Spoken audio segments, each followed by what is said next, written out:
જ્યારે બાળકને કઈ રીતે પ્રોટેક્ટ કરવું, એના રાઈટને કઈ રીતે પ્રોટેક્ટ કરવા તેને જણાવવામાં આવ્યું છે. અને તેમાં અલગ અલગ 14 નવેમ્બર 2012 રોજ કરવામાં આવ્યું.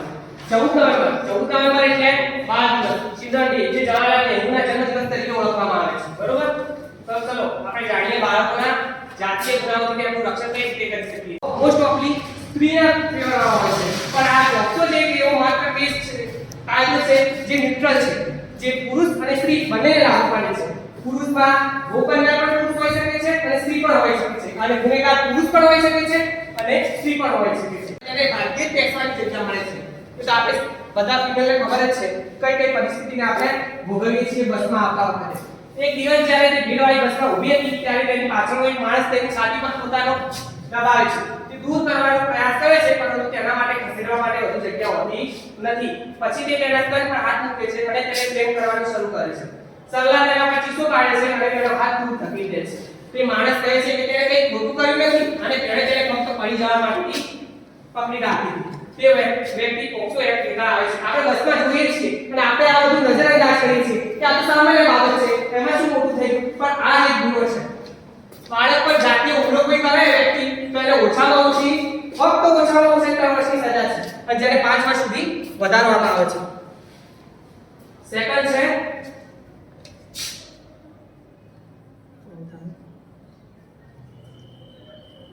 નકાળા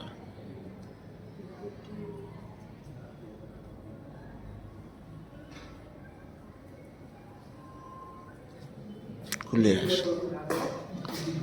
સેકન્ડ એનો ટોપિક છે વિધ્યાત્મક જાતીય હુમલો, એટલે પેનિટ્રેટિવ સેક્સ્યુઅલ અસોલ્ટ. પેનિટ્રેટિવ એટલે શું? કે પેનિટ્રેશન એટલે કોઈ પણ વ્યક્તિને કોઈ વસ્તુ દ્વારા એના ઇન્ટરનલ ઓર્ગનમાં પ્રવેશ કરાવવો. જાતીય હુમલો કરતા ઘૂસીને થતો જાતીય હુમલો વધુ ગંભીર પ્રકારનો છે.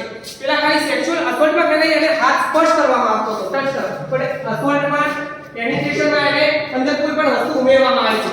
બાળકના વજાયના, બાહુ, એનસ અને યુટ્રેથા ગમે તે અર્થ સુધી એક્સટર્નલ ઓર્ગન છે તેને પ્રવેશ કરાવાય અથવા બાળકને તેની સાથે અન્ય કોઈ વ્યક્તિ સાથે કરવું, મજબૂર કરવું. એટલે કોઈ પણ વ્યક્તિ પોતે ન કરે પણ બીજા વ્યક્તિ સાથે આવું કરાવે તો પણ એ પેનિટ્રેટિવ સેક્સ્યુઅલ અસોલ્ટમાં આવી જાય છે.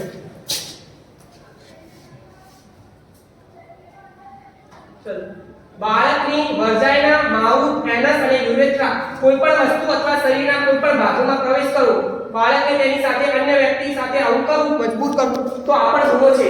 આપણે હાઈકોર્ટે રિસેન્ટલી 2025માં એક જજમેન્ટ આપી છે કે છોકરીને આપણે અડો તો એને રેપ ના કહેવાય, કે એનો તનને અડો તો એ પણ રેપ ના કહેવાય. પણ જ્યારે સુપ્રીમ કોર્ટે એને ગંભીર નિંદા કરી છે કે પણ તમે આવું જજમેન્ટ કઈ રીતે આપી શકો, આ તો ઇમોરલ છે અને સમાજના વિરુદ્ધ છે. તો હાઈકોર્ટ સુપ્રીમ કોર્ટે એમને અલાહાબાદ હાઈકોર્ટે બરોબરની સજા ફટકારી છે અને તેમને આ કેસ પર રિવિઝન કરવા માટે કહ્યું છે.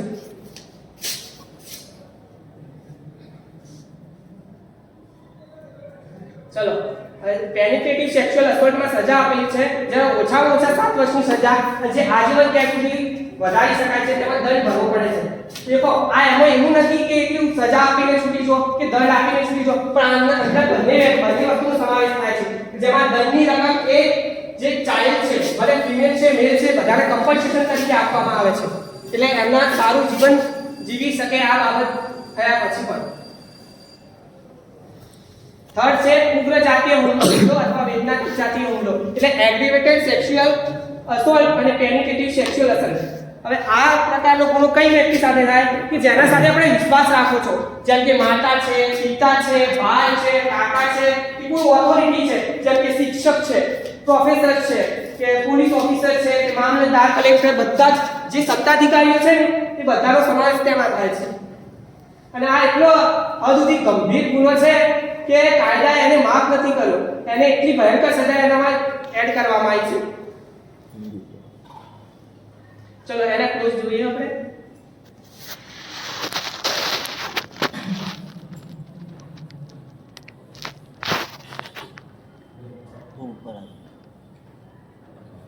નીચેના કિસ્સાઓમાં જાતીય હુમલો અથવા ઘૂસણખોરી જાતીય હુમલાનો ગુનો વધુ ગંભીર છે. આ ગુનો એક પોલીસ અધિકારી દ્વારા કરવામાં આવે છે. સેકન્ડ છે આ ગુનો સશસ્ત્ર દળો અને સુરક્ષા દળોના સભ્ય દ્વારા કરવામાં આવે છે. એક મિનિટ, કોઈ મને કહેશે આ સોડોમી શું છે? Anyone know about સોડોમી?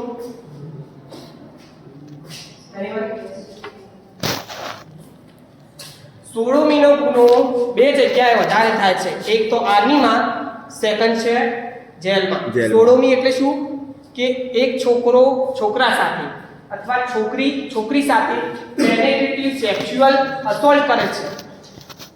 પેનેટ્રેટિવ sexual assault એટલે બંને એસઆઈ કરે છે, સેક્સ્યુઅલ ઇન્ટરકોર્સ કરે છે, ત્યારે આ 16મી બને છે.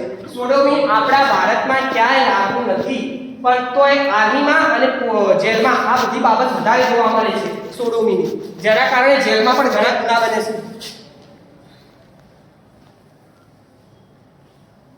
જો પોલીસ અધિકારી, સરકારી કર્મચારી, હોસ્પિટલ, કોઈ પણ સ્ટાફ દ્વારા કરવામાં આવે જાતીય હુમલો ઉગ્ર જાતીય હુમલો ગણાય છે. પોલીસ અધિકારી, સરકારી કર્મચારી અથવા હોસ્પિટલના કોઈ પણ સ્ટાફ દ્વારા ઘૂસપેઠ એટલે એલિવેટેડ જાતીય હુમલો એ ઉગ્ર ઘૂસપેઠ જાતીય હુમલો છે. આ બધા વ્યક્તિઓ છે જેના દ્વારા બધા ગુનાઓ કરવામાં આવે છે. તમે જ્યારે પોક્સો એક્ટ વાંચો છો ને ત્યારે તમારે બીજો જુવેનાઇલ જસ્ટિસ એક્ટ બાજુમાં લઈને વાંચવાનું, એટલે તમને ખબર પડશે કે જ્યાં જો પોક્સોમાં સજા આપેલી છે ત્યાં જુવેનાઇલ જસ્ટિસ એક્ટમાં તેને પ્રોટેક્શન પણ આપી છે અને કમ્પન્સેશન પણ આપેલું છે કે કઈ રીતે કેસો ચલાવવા પોક્સોના, કઈ રીતે બાળકનું સામાજિક વિકાસ કરવો અને તેને કોન્ફિડન્સલી અને પ્રાઇવસીનો ભંગ ન થાય તેનો ખ્યાલ રાખવો. આ બધી બાબતો તેમાં સમાવેશ થાય છે. કોણ દેખો આચરવામાં આવેલ ગુનો બાળકને શારીરિક માનસિક રીતે અક્ષમ બનાવે છે અથવા તેમને હ્યુમન ઇમ્યુનો ડેફિયન્સી વાયરસ અથવા અન્ય કોઈ જીવલેણ રોગ કે ચેપનો રોગ બનાવે છે. એટલે કે જ્યારે આ બધું થાય છે ત્યારે નાના બાળકો પર એચઆઈવી નો વધારે પ્રમાણમાં જોવા મળે છે. બાળકમાં સૌથી વધારે મોટા વયસ્ક કરતા બાળકોમાં વધારે વાયરસ જોવા મળે છે.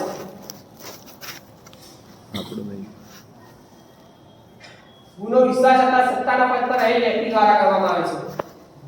હવે આ ગુનો કોઈ રિલીજીયસ પેટર્ન લઈ નહીં, રિલીજીયસ ભલે ગમે તે બંને વ્યક્તિ રિલીજીયસ હોય તોય પણ આ ગુનો કરી શકે છે. 12 વર્ષથી ઓછી ઉંમરના બાળક પર થાય. હવે આપણે પોક્સો એક્ટ વાંચો ને કોઈ પણ સેક્શનમાં આપણે ચાઇલ્ડની ડેફિનેશન વાંચો ને તો માઇનર તરીકે 18 વર્ષથી નાના વ્યક્તિનું નામ આપવામાં આવે છે. જ્યારે પોક્સોની વાત કરે છે તો 2 ડીમાં એની વ્યાખ્યા આપવામાં આવી છે. બાળકની તમે જ્યારે વ્યાખ્યા વાંચતા હો તો 3 ઉંમરો યાદ રાખવાની, 18, 16 અને 12. 18 વર્ષથી નાના બાળકે કરેલું કૃત્ય, કોઈ પણ કૃત્ય કરે પોક્સોની અંદર તો એના એક મોટી ફરિયાદ લગાવે તો એના પર ગુનો બનતો નથી, પણ એ ગુનો કોના ઉપર બને છે? એના માતા-પિતા ઉપર. માતા-પિતા તેમ કરવા માટે જો ઈચ્છુક હોય, જો એમનું ઇન્ટેન્શન હોય તો એમના નામે થાય છે. જો એગ્રીવેટેડ પેનેટ્રેટિવ સેક્સ્યુઅલ અસોલ્ટ કરે તો એના માટે ઓછામાં ઓછી 5 વર્ષની સજા, જો ઉગ્ર કરે તો એના માટે ઓછામાં ઓછી 10 વર્ષની અને સખત કેદની આજીવન સજા છે. હવે સુધારેલી સજા, હવે આરટીસી માં એટલે કે બીએનએસએસ માં પણ બલાત્કારના કેસોમાં સજા વધારવામાં આવે છે. જો તમે બીએનએસ પ્રમાણે રેપ કરો છો એની અલગ સજા છે અને પોક્સો પ્રમાણે રેપ કરો છો તો એની અલગ સજા છે. બંને કમ્બાઈન કરીને જેટલી સજા છે એટલી બધી આરોપીને સજા આપવામાં આવશે. એવું નહીં કે એને છોડી દેવામાં આવે, 10 વર્ષની સજા આપી. આ બધું છે. 1 વર્ષ સુધી અમને સજા આપવામાં, 20 વર્ષ સુધી, 16 વર્ષ થવા દેવા. 12 વર્ષથી ઓછી, મેં તમને કીધું 12 વર્ષથી ઓછી ઉંમરની બાળક સામૂહિક બળાત્કાર કરે તો એને આજીવન, એને છોડી દેવામાં નહીં આવતો અને એને મૃત્યુદંડ પણ થાય. પણ ભારતમાં એવા રેરેસ્ટ ડોક્ટર રેર કેસમાં મૃત્યુદંડની સજા આપવામાં આવે છે. હવે વ્યક્તિના જીવનના બાકીના સમય સુધી આજીવન કેદ, જ્યારે વ્યક્તિને કોઈ જીવન આજીવન કેદ આપવામાં આવે છે ત્યારે સામાન્ય રીતે 14 વર્ષની જેલ પછી સરકાર ગુનેગારને એમ કહીને મુક્ત કરી દે છે કે તેની સજા મુદત પૂર્ણ થઈ ગઈ. તો 14 વર્ષની મિનિમમ સજા આપી શકે સરકાર, પણ જો કાયદામાં એવું લખેલું કે 14 વર્ષ સુધીની જ આપવાની છે તો 14 વર્ષ સુધીની, અને જો ના આપેલું હોય તો બધી આપવામાં આવે છે. 14 વર્ષ પછી પણ જો તે મૃત્યુ ના પામે ત્યાં સુધી તેની સજા આપવામાં આવે છે. હવે સેક્સ્યુઅલ હેરેસમેન્ટ, અસોલ્ટમાં શું થાય છે? હુમલો થાય છે. અને હેરેસમેન્ટમાં શું કે તમે એને સ્પર્શ કરો છો, કોઈ વસ્તુ બતાવો છો, કોઈ વિડિયો બતાવો છો અથવા એને પોર્નોગ્રાફી પર્પઝ માટે યુઝ કરો છો. બાળકને તેના શરીરનું પ્રદર્શન કરાવો, અસલી હેતુ માટે બાળકને કોઈ પણ બતાવે છે, અંગ બતાવે. આ તમારે એક ઉદાહરણ આપેલું છે. અરુણ 25 વર્ષનો યુવાન છે તો તેના ભાઈ સાથે રહે છે અને પરિવારનો વિશ્વાસ સભ્ય છે. તે ઘણીવાર તેની 4 વર્ષની ભત્રીજીને નીના સાથે રમે છે, પરંતુ ક્યારેક તેની ભાભી બીજી ક્યાંક વ્યસ્ત હોય છે તો તે બાળક સાથે એકલો હોય છે. અને આ બધું આપણે નોર્મલી જોતા હોઈએ છીએ. ક્રાઇમ અલર્ટ છે, પછી સાવધાન ઇન્ડિયા છે, જેવી બધી સિરીઝ છે, જેવું થાય છે એવું આ કેસ પ્રમાણે થાય છે. બરોબર? હવે જાતીય સેક્સ્યુઅલ હેરેસમેન્ટમાં ઓછામાં ઓછી 3 વર્ષની સજા છે, એમાં વધારે સજા આપવામાં નહીં. હવે પોર્નોગ્રાફી માટે બાળકોનો ઉપયોગ. આપણે જોઈએ છીએ કે બાળકોનો ઉપયોગ સૌથી વધારે કરવામાં આવે છે ટ્રાફિકિંગમાં, સેક્સ્યુઅલ હેરેસમેન્ટ, ટ્રાફિકિંગ, પોર્નોગ્રાફી સૌથી વધારે આપણા દેશની સૌથી વધારે માઇનર ગર્લ ચાઇલ્ડને ચાઇનામાં પ્રોડ્યુસ કરવામાં આવે છે એઝ અ પ્રોસ્ટિટ્યુટ તરીકે સૌથી વધારે. બીજા કોઈ દેશમાં એટલું બધું નથી થતું ટ્રાફિકિંગ જેટલું ભારતમાં છે. ભારતનું ક્રાઇમ રિપોર્ટ એઝ અ પ્રોસ્ટિટ્યુટ તરીકે સૌથી વધારે છે. માતા પિતા પોતે જાણીને પોતાના બાળકોને ટ્રાફિકિંગમાં ઉપયોગ કરે છે. ચલો, પોર્નોગ્રાફી માટે બાળકનો ઉપયોગ કરવા બદલ 5 વર્ષ સુધીની સજા છે અને કેદની સજા 7 વર્ષ સુધી. જો વાણિજ્ય એટલે વેપાર માટે કોઈ વસ્તુ કરે તો 3 વર્ષ સુધીની કેદ છે. ચલો, ગુનાની હવે તમને ખબર છે કે આ ગુનો બની ગયો છે, કોઈ તમે આ ગુનાની જાણ કોઈને કરતા નહીં તો તમને 6 મહિના કે 1 વર્ષ સુધીની સજા થાય છે. सकती है, एक लम्हे में भी तस्वीर बदल सकती है. खूब विश्वास पड़े तभी बगाना राज्य क्यों एक कट करे में भी तेरी हीर बदल सकती है. एनालिमिटेड आर्ट केस છે. વાહ વાહ વાહ આજે ભાઈ હમણાં સુપ્રીમ કોર્ટે એક જજમેન્ટ આપ્યું છે પોક્સો ને લીધે રોમિયો જુલિયટ એટલે આપણે બધા જાણીએ જ છીએ કે રોમિયો જુલિયટ એટલે શું. ચલો, પોક્સો એટલે શું અપવાદ જણાવે છે આ બાબત વિશે cite number 74 cited by 0 Supreme Court of India the State of UP and Anurup 9 જાન્યુઆરી 2026 અને બેન્ચ સંજય કરોલી. જ્યાં એક છોકરી તેના માતા પિતાએ મોટી ફરિયાદ એક છોકરા વિરુદ્ધ કરી છે.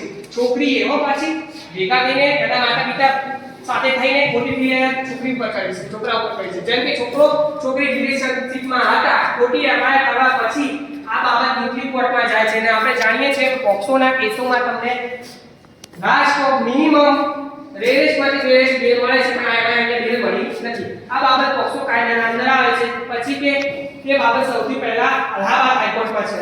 અલ્હાબાદ હાઈકોર્ટ આ બાબતને કોન્ટ્રાડિક્શન એટલે વિરોધાભાસ તરીકે જણાવે છે.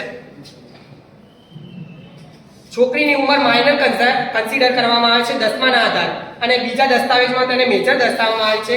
તો હાઈકોર્ટે તેને મેડિકલ ટેસ્ટ એટલે ઓસિફિકેશન ટેસ્ટ, તમને ઓસિફિકેશન ટેસ્ટ વિશે થોડું જણાવી આપું તો ઓસિફિકેશન ટેસ્ટ કઈ બાબત પર થાય છે? એક હાર્ટ, બોન્સ અને વાલ્વ પર 3 વસ્તુથી ઓસિફિકેશન એટલે કે તેની ભય મર્યાદા જોવામાં આવે છે. ઓસિફિકેશન ટેસ્ટ દ્વારા કરાવી જણાવ્યું. તેમાં ખબર પડી કે છોકરી મેજર છે તો અલ્હાબાદ હાઈકોર્ટે એક ગાઈડલાઈન બહાર પાડી જેમાં તપાસ દરમિયાન મેડિકલ ટેસ્ટ કરી શકો છો અને મેડિકલ રિપોર્ટ બનાવી શકો છો. તેમજ પોલીસ ઇન્સ્પેક્ટરને તેમ કરવાનો નિર્દેશ આપ્યો. પછી આ સત્તા પહોંચી સુપ્રીમ કોર્ટમાં. સુપ્રીમ કોર્ટે આ બાબતની નિંદા કરી. સુપ્રીમ કોર્ટે શું કહ્યું કે આ સત્તાનો દુરુપયોગ છે કે એબ્યુઝ ઓફ પાવર છે કે કોઈ પણ કોર્ટ આવું પોતાની સત્તાના બહાર જઈને કામ કરી શકે નહીં. બીએનએસએસ ની કલમ 828 નો દુરુપયોગ કરે છે. તપાસના સમયમાં મેડિકલ રિપોર્ટ કરવા માટે નિર્દેશ કરી શકતો નથી. એ કલમ 94 ઓફ જેજે એક્ટ નું ઉલ્લંઘન કરે છે. જેજે એક્ટ કહે છે કે પહેલા 10માનું માર્કશીટ જે મેટ્રિક્યુલર સર્ટિફિકેટ હોય છે, બીજું છે મ્યુનિસિપાલિટીનું સર્ટિફિકેટ અને ત્રીજું છે ઓસિફિકેશન. જો પહેલા બે ન મળે તો કોઈ ઓસિફિકેશન ટેસ્ટ થાય ન થાય. તપાસમાં તમે જો ઓસિફિકેશન ટેસ્ટ વિશે જણાવી શકતા નથી તો સાથે સાથે એક ડોક્યુમેન્ટ ઇજાદ કર્યું જે છે રોમિયો જુલિયટ, જેમાં બે બાળકો છોકરા છોકરી કે નાબાલિગ ઓછી ઉંમરના છે જે મિનિમમ 14-15 વર્ષની નીચે ન હોવા જોઈએ, જે ટીનેજમાં છે, સંમતિપૂર્વક સંબંધ બાંધે છે, કન્સ્યુલેશન સંબંધ બાંધે છે, બંનેની સંમતિ છે તો કોઈ પણ પ્રકારનું શોષણ થતું નથી. આ છે રોમિયો જુલિયટ ક્લોઝ. લાસ્ટમાં થેન્ક યુ.